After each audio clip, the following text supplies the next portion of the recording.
السلام علیکم اسٹوڈنٹس، آج ہم لوگ حضرت موہانی کی صحافتی خدمات کے بارے میں پڑھیں گے۔ حضرت موہانی اردو کے مشہور شاعر، ادیب اور صحافی تھے، یعنی جرنلسٹ تھے۔ ان کا نام سید فضل الحسن تھا۔ وہ 1875 میں اتر پردیش میں پیدا ہوئے۔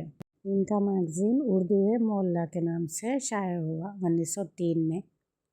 حضرت موہانی نے ہمیشہ سچ اور حق کی بات کی۔ انہوں نے انگریزوں کے ظلم کے خلاف آواز اٹھائی۔ ان کے مضمونوں سے انگریز حکومت ناراض ہو جاتی تھی، اسی لیے حضرت موہانی کو کئی بار جیل جانا پڑا، لیکن انہوں نے کبھی ڈر یا ہار نہیں مانی۔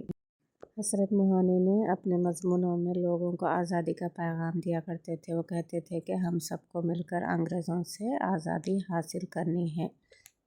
انگریزوں نے جب ہم لوگ 1947 سے پہلے ہمارا ملک آزاد نہیں ہوا تھا، تب کی باتیں یہ لوگ اخباروں میں وغیرہ لکھتے تھے۔ جو بھی انگریز ظلم کرتے تھے وہ تمام لے کر اخباروں میں شائع کرتے تھے، جس سے انگریز ناراض ہو کر جیل بھجوانا اور ان کو توپ سے مار دینا، ایسا ان کے ساتھ بہت ظلم کیا جاتا تھا۔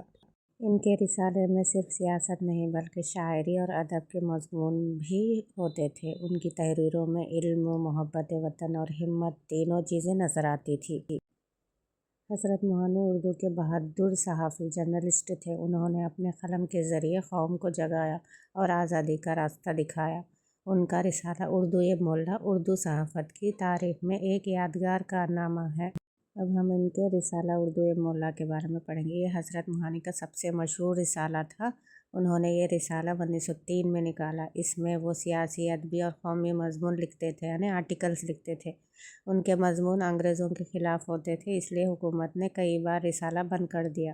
حضرت موہانی کو اس رسالے کی وجہ سے کئی بار جیل جانا پڑا۔ اس رسالے کے ذریعے انہوں نے قوم کو آزادی، ہمت اور ایمانداری کا پیغام دیا، یعنی میسیج دیا۔ اس کے علاوہ دیگر دوسرے رسالوں میں بھی اپنے مضامین پبلش کرتے تھے، جیسے خلافت تحریک کے زمانے میں حضرت موہانی نے دوسرے اخبارات میں بھی تحریریں بھیجی۔ ان کے مضمون اکثر الہلال، کامریڈ اور زمیندار جیسے اخبارات میں شائع ہوتے تھے۔ دوسرے میگزینز کے نام ہے یہ۔ ان کے نہیں بلکہ دوسرے مولانا آزاد وہ لوگ لکھے تھے نا، ان کے میگزین میں بھی ان کے آرٹیکلز پبلش ہوتے تھے۔ آرٹیکلز کے ذریعے سے وہ مسلمانوں کو اتحاد اور قربانی کا پیغام بھی دیتے تھے۔ اس کے علاوہ حضرت موہانی نے جو بھی فیمس میگزینز تھے، جیسے نقوش، جامع، ادبی دنیا میں بھی لکھا کرتے تھے۔ ان کے مضامین میں ادب، شاعری، آزادی اور مذہب پر بات ہوتی تھی۔ حضرت موہانی نے اپنے اخبار اور رسالوں کے ذریعے قوم کو بیدار کیا۔ انہوں نے قلم کو ہتھیار بنایا اور انگریزوں کے ظلم کے خلاف لکھا۔